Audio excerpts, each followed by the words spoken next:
À tout le monde pour pouvoir, à presque tout le monde pour pouvoir justement finaliser ce travail athlétique. Donc hier, on a joué avec une charge de travail avant le match qui était... Après un résultat peu décevant lors de leur premier match contre l'Angola, une victoire devient impérative pour s'évancer des sabres et ses joueurs afin de gagner en confiance avant le début de la Coupe d'Afrique des Nations en Côte d'Ivoire, alors que le RDC entre en danse le 17 janvier prochain. Début de stage, tout le monde va être à la séance demain, donc on est plutôt satisfait des temps de passage sur cette première centre. Face à l'Angola, les Léopards ont été accrochés sur un score nul et vierge des 0 buts partout et seront ce mercredi face aux étalons du Burkina Faso au Al-Shabaab Stadium de Dubaï. Ces résultats étaient d'autant plus décevants pour une équipe qui affiche de grandes ambitions pour la prochaine CAN. Je pense au nombre au rapport de force des deux équipes, donc c'est toujours la même chose, c'est un axe de progression sur les prochaines semaines.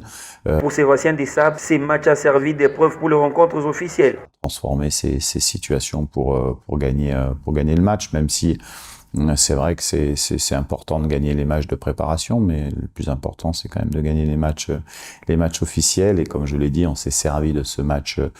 Étant dans un groupe avec les équipes jouant avec 3 joueurs derrière, c'est pourquoi Desabre a fait son choix sur l'Angola et Burkina Faso. Un adversaire qui était derrière nous au classement FIFA et un adversaire qui était devant nous.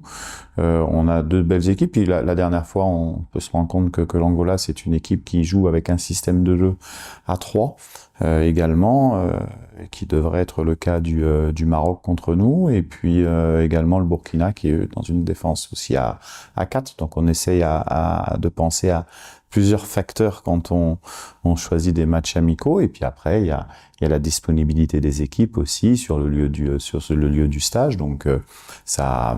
L'objectif premier de la RDC est de dépasser l'étape de la phase de groupe, le quart des finales, et enfin poursuivre la suite de la compétition, nonobstant l'absence de la RDC à la dernière CAN. Leader d'Afrique quand même, et puis on connaît les très bons joueurs qui sont passés par l'équipe nationale.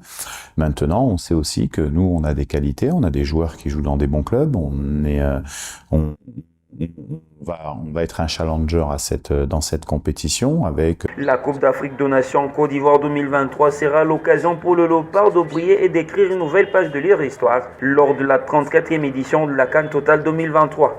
De la débauche d'énergie, fier également de voir qu'il y a des combattants sur le terrain et avec la qualité qu'on a,